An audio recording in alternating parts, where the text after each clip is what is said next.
Welcome to week 4 of Bible Studies for Life, continuing our series talking about great heroes of the faith. And today we've got another great story, one of the famous stories of the Old Testament, David and Goliath.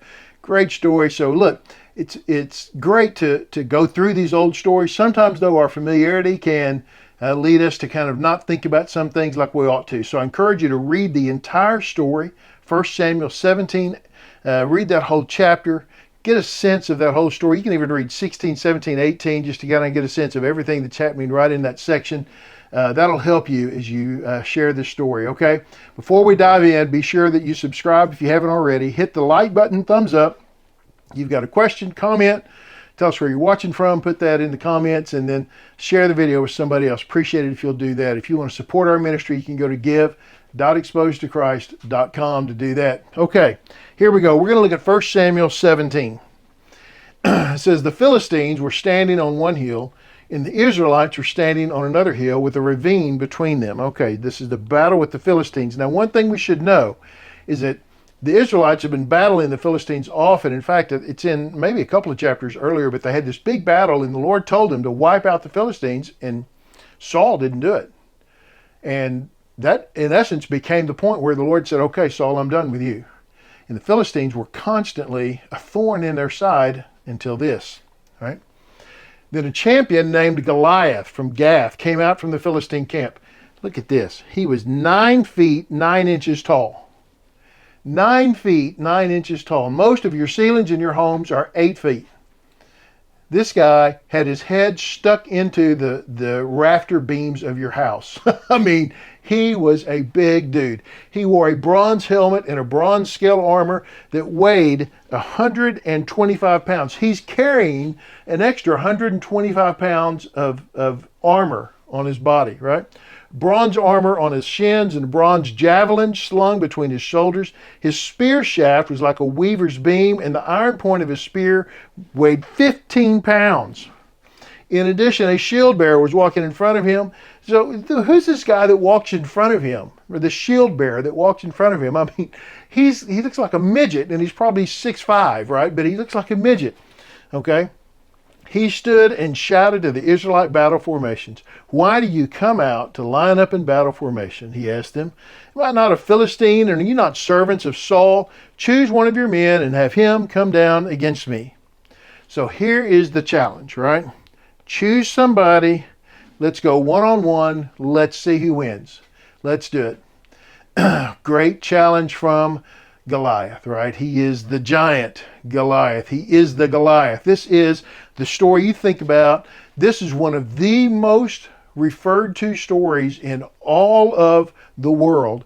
And you think about all of the stories, all of the, one of my favorite movies was Hoosiers. Remember Hoosiers, the basketball story, the little bitty Hickory High going up against the big school from the city, right? David and Goliath story. That story's quoted at the end of that movie by the pastors. He gets the team ready to go into the game. He talks about David and Goliath. I mean, this is a story that is used over and over and over in literature. It's referred to over and over and over again in journalism, in sports, and reporting, all kinds of places. We talk about this story because the giant is so huge and the odds are so great against them. What's interesting is that every day, right? Every day they come out to line up in battle formation. In fact, in verse 20, I think it is, of this chapter, it says that they came out and they gave their victory battle cry like they did every day. And Goliath walked out and said, all right, who's going to do it? And nobody would. They shrunk back. And it's really, that verse, boy, it just struck me this time reading it, because I thought, they go through the ritual of being an army and going to war, but they never actually go to war. And I don't know about you, but it makes me think some about maybe some of our own lives, right? Our churches, our own life personally. Sometimes we'll line up and we're make the whole show, we're ready for battle, but then we don't go to war. We will not engage the enemy. And when the enemy stands up, we shrink back. Okay, that's an extra piece for you. Verse 20, check that out. Okay, David shows up David is appalled by this and offended. David said to Saul, "Don't let anyone be discouraged by him. Your servant will go out and fight this Philistines." Hey, don't be discouraged. I'll go do it. Saul replied, "You can't go fight the Philistine. You're just a youth, and he's been a warrior since he was young. You can't do this. You're a kid. He's been fighting since he was a kid. He's huge. You're not. What are you, crazy?" Here's David's response, okay? Because it kind of makes sense, doesn't it? David answered Saul. Now, Saul was a warrior. Saul had killed thousands. His armies had won often. They had defeated the Philistines many times, but not all the way that God wanted them to. David answered Saul, "Your servant has been tending his father's sheep. Whenever a lion or a bear came and carried off a lamb from the flock, I went after it, struck it down, and rescued the lamb from its mouth. If it reared up against me, I'd grab it by its fur, strike it down, and kill it. Your servants killed lions and bears. This uncircumcised Philistine will be like one of them, for he has defied the armies of the living God." And then David said, "The Lord who rescued me from the paw of the lion and the paw of the bear will rescue me from the hand of this Philistine." Saul said to David, "You go, and may the Lord be with you." Which almost seems to me like Saul was going, "Hey man, you want to do it, go ahead. I mean, I can't stop you, right?" But I want you to catch out what David is saying here. David first talks about how, look, I fought lions, bears, right? So you got this uncircumcised Philistine. He's just going to be like one of them, right? But then he has two things at the end of this that I think, this sounds like bravado, right? It sounds like, hey, I can do it. I ain't scared of that guy. I fought lions and bears. That don't scare me. But catch what he says here. There are two things that I think are really important to understand David's outlook on what's happening and why the Lord honors David, okay? Number one, he has defied the armies of the living God. For David, it's not just this is a great challenge. This is a man in an army who are challenging the living God. It's not that they're coming against us personally. They are attacking God. And I'm not going to stand for that. I'm not going to stand for my God to be attacked, to be denigrated like that. I'm going to stand for my Lord. See, it wasn't about personal pride. It was about defending his God.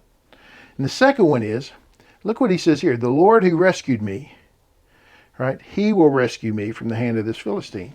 So what looks like up here, this kind of bravado part, right? Look, I fought these animals, no big deal. He comes back and he says, you see, God is the one who got me out of that. God's the one who rescued me, really. And by rescuing me, he was rescuing the lamb, right? So God rescued me there. He'll rescue me here. Here's the thing I want you to catch out of this. Okay, those two things are really important. And then this. David knew that God could do it because God had done it before. You see, God had moved in his life before. He had confidence God would move in his life again. This is the power of faith in our lives. When you know that God has rescued you before, you know he'll rescue you again. I'll tell you something you might do in your class. And you could go along with this, so you might have to control it, but I would suggest you do this, okay? Give people an opportunity to tell short a time when they know God answered their prayer, a time when they know God moved in their life, a time when they're certain that God's hand was at work among them. Those are the times that we lean back on. When the next challenge comes, when the next crisis comes, we look back at that and we have confidence. Because we know the Lord did it before, he'll do it again.